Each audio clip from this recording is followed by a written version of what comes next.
Good afternoon, everybody. Welcome to Ready, Set, Thrive, your recorded version of the show for this week. Our guest this week is my colleague, Wendy Lunt. Wendy is coming to us from the state of Washington. They had a bit of power outage issue, so we didn't do our live on Tuesday, but we wanted to make sure we had this conversation because this topic is something that we've been hearing a lot of real estate professionals asking a lot of questions about. And so we wanted to kind of open up the dialogue. And then at the end of this conversation, if you find that you have a lot more questions or if you want some assistance, we're both available to our prospective markets. So whether you're in the Washington State area, you can connect with Wendy, or out here in California with myself. We're here to help and here to help you kind of figure out how to move things forward. So Wendy, would you mind giving the viewers just a little bit of background about how you came into the industry and your background in the real estate world? I would love to. So, nobody ever gets into what they're going to do intentionally necessarily, but sometimes it's through a path of things that have happened. So unwind where I'm at right now. Started out as a school teacher. I love to educate, inform, and I love to learn. That brought me into real estate as an actual real estate agent. And that was like excellent. Like I could help people learn more about what they were looking for. I could educate myself on the market. Then I went into title and escrow. I loved the sales side of things and helping more people. And then I had the opportunity to jump in at West, and this is definitely where I was supposed to land. So that's my journey, and I'm excited to be here. Awesome. Very cool. So the topic that we wanted to focus on today, because, you and I are covering so many different areas of focus for real estate professionals, but you and I were talking a bit about how it's so important to have that hyper local focus on your business. And there's some tools that you can use to kind of generate that local SEO for yourself. So I would love to talk a little bit about, I know you're passionate about this topic. So can you kind of give a little bit of background about why it's important to focus on your hyperlocal and the SEO surrounding it? Absolutely passionate. Yes, I am. I am one of those people that is constantly, once I find something that I know works for my real estate agents, and I know I'm going to be consulting on it, I just stay in it and dig in it and make sure it's really the right thing. So I have found that there are some specific things you can do to make yourself more easily found on search. We're going to call it search. We might call it Google, where there's like, I think it's like 93% of search in the United States is done on Google. So I might just call it Google as we talk. But knowing how to get to the top of Google is extremely important.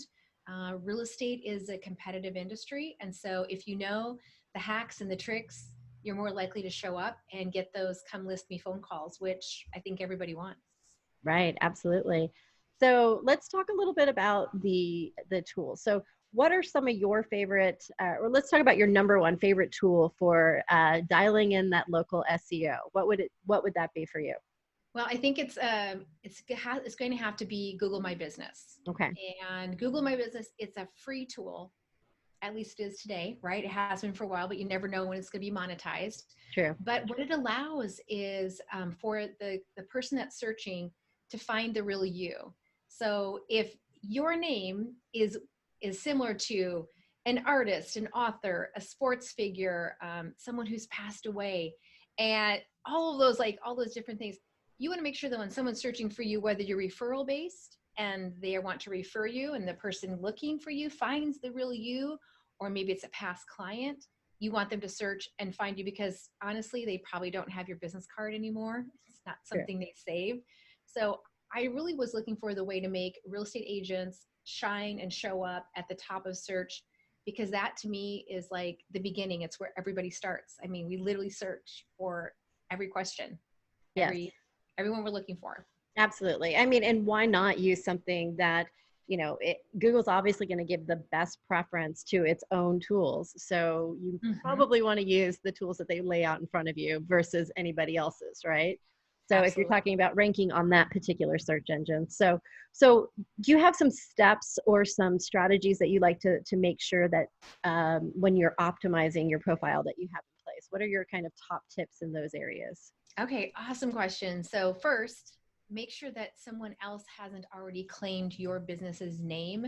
I will explain that. There are third-party vendors out there that would like to say, I'll set up your Google business for you and manage it. And that sounds awesome because you are awesome at real estate and they can focus on that. Uh, Unfortunately, quite often when they do that, they now own your name on Google. And so when it pops up on the right-hand reading pane and it's your business, you don't have access to go in and do things like respond to reviews or request reviews or even control the content on there. So I think number one, be the owner, the primary owner of your name on Google My Business. That would be my first tip. Yeah. So a little sidebar. So oftentimes when folks go in to set up, because I know a lot of people, especially out here in Southern California, a lot of people have their Google business listing, right? And they're always looking for ways to optimize and maybe maximize what they have. But when they were going to create that account and they put their name in, this has probably happened to you as well, where maybe they have a common name. And so that name has already been taken by another person or someone famous or whomever, another business. Or maybe somebody that has a similar name to theirs has a lot of negative SEO surrounding, like, you know, their jail records or things like that. So have you ever come across something like that? And what are some of the strategies that you use to kind of work around that? Well, the most important thing, because there are people with the same name, is actually to name it your real name. So the name that people call you. So like if your name is Joseph, but everybody calls you Joe, name it that. So Joe Realtor, if that's what your name is. And if you have your Google business set up properly, all of those others will basically drop down on the left-hand side and Google will connect the dots and bring your, whatever else you have, your website, your other social channels that you're talking on. So getting your name and claiming it, but then adding your location and your service areas. Right. And that's what makes all the difference, because for that hyper-local, Stacey, people are going to search real estate agent near me, and over 50% of searches are done in Google Maps. Right. So whether it's Google Maps or directly on Google, if they look for a real estate agent near me, they're going to find you organically, or if they're looking specifically for you, you will be at the top because of Right. the way that you set up Your account. And the nice thing is that if you look at your analytics on your Google business, you can actually see what amount of search is coming organically through people looking for near me versus those direct searches. And I think that's really telling to help you to figure out, you know, where is a majority of my business coming from that search side. And that really can help you to make decisions on some other future marketing decisions that you make as well. So I love the analytics that surround it. So that's fantastic. So great tip on making sure that you optimize those things. So so that was kind of your first part, getting that, claiming your name. What are some of the other moving parts that you like to focus on? So I always talk about in marketing, we like to be creative. With Google and with search in general, you want to be clear. Yes. And so when I say that, there is a section on your Google business page where it asks you to give your business description. Most people think, oh, I'm going to copy and paste my bio in here. But in reality, that's not what Google wants. What Google wants to know is a couple of things. What is your business? So state it, real estate agent. Right.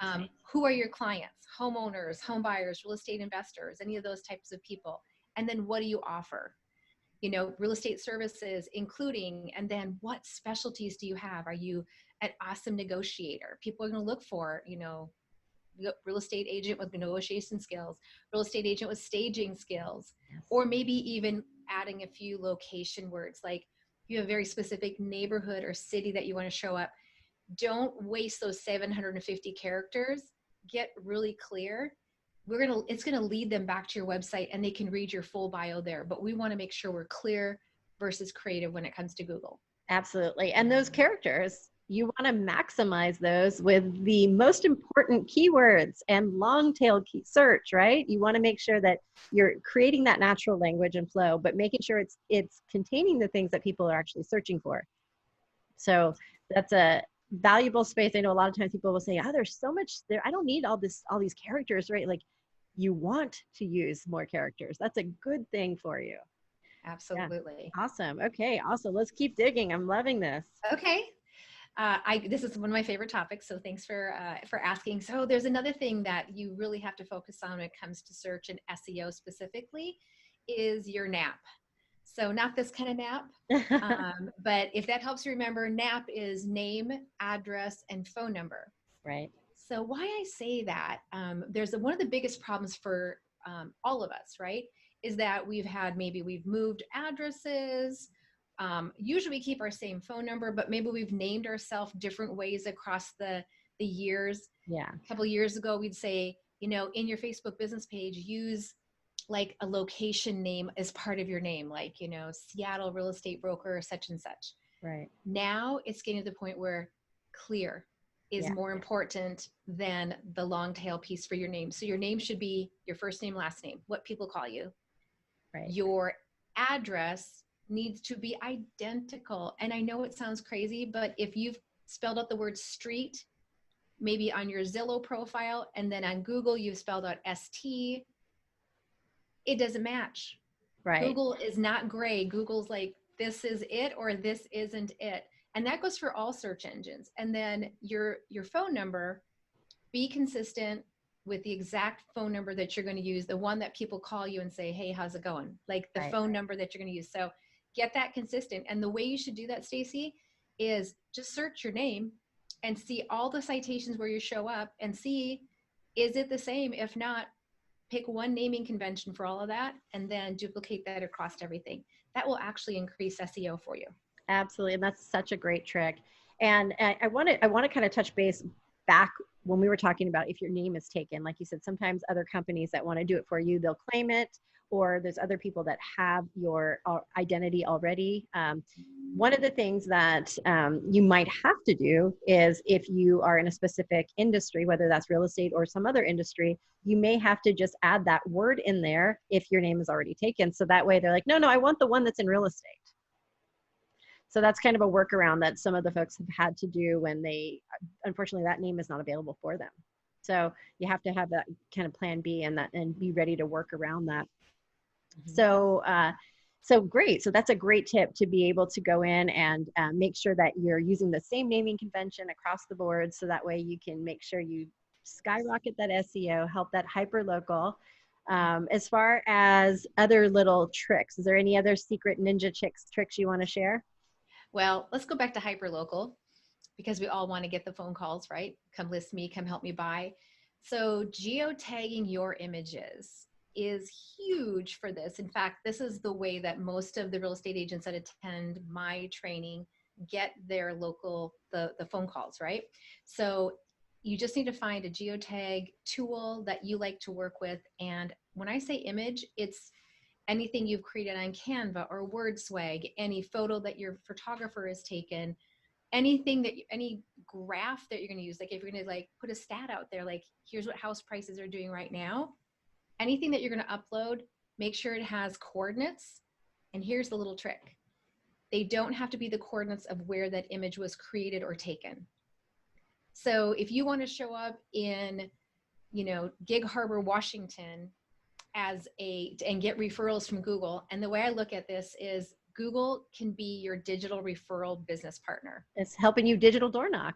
Exactly. And it's a digital farm, right? And so if you're like, I really want to sell houses in this city, in this area, get the coordinates for that, the latitude, longitude, and drop those on every single image before you upload them. Now, the consumer cannot see what those coordinates are. Right. But all the search engines read those and they then say, ooh, this would be that's a signal, right? Oh, this would be this person searching for a real estate agent near me. Oh, I see that this real estate agent's got a lot of information here. We're just going to connect the dots and send you to the very top of search. Absolutely. And the nice thing about it too with the coordinates is that the crawlers pick up on those data points very quickly. Whereas if you're just relying on, oh, I updated my website, so eventually the crawler is going to pick up on that. That takes a lot longer. So when you're using coordinates, that's just such a great way to do that. So what a great secret. That's a good tip. So for people that are thinking, that sounds like a lot of work and that's not like something I really want to do. Do you help people out in your territories to kind of dial that in and hone in those processes? Absolutely. I have a couple tools that are available. Some of them have bulk upload. You can take 100 photos at a time. Yep. And geotag them for your area, put them in a folder, and then don't geotag for a while. Just start using those in everything on your Google posts, on your Instagram, LinkedIn, etc. Just more signals, better. Absolutely. Yes. And if you're out here in the Southern California region and you want help with that, I've still got your back. Don't you worry. Between the two of us, we've got all sorts of really great tech tips to kind of help you level up your game. So that's wonderful. So are there any more? Did we cover 5 or is there another one? Well, There's so much I good think I'm stuff. going to give you one more. Oh, there's a bonus. But wait, I think there's I'm going to give more. you one. Yeah, always, right? So I want to say that we have to be more strategic, all of us, in how we post. And I want to say that there's actually a formula to it. So if you're curious how to do a really great post that directs people back to you and directs search engines to share your information, it would be this. Tell them what you want to tell them using key phrases and locations in what you want to tell them. So that's the first step. Second step, tell them what to do next. If I'm a home buyer and I'm researching, I want more, more, more. Tell me what to do next. If I land on your post and you're like, here's something great about buying a house, and then they don't know what to do next, they bounce. So tell them what to do next. And then because it's so fantastic, tell them where they can get that more information. And there is one little caveat to all of this. Search is really getting excited about lists. Yes. Right? Have you noticed, like, if it's like how to bake a cake and it scrapes information off of a website and it puts those top 7 with a clickable link through to the rest of it. Yes. So if you haven't thought about this, maybe start making your posts more lists, whether it's the best 5 coffee shops in the city that you're in, or it's the 5 things you should do to get your house ready for sale. Depending on who you're focusing on, choose those topics, create lists, and get to the top of search with those. Yeah, absolutely. And it kind of shows up like a postlet in search where it's like a little tiny little bubble. And all of a sudden you're like, how did this get in there? It'll be this really random blog from the middle of nowhere. And it reached out above something that had a lot more high ranking SEO. So definitely some great nerd nuggets in there for sure.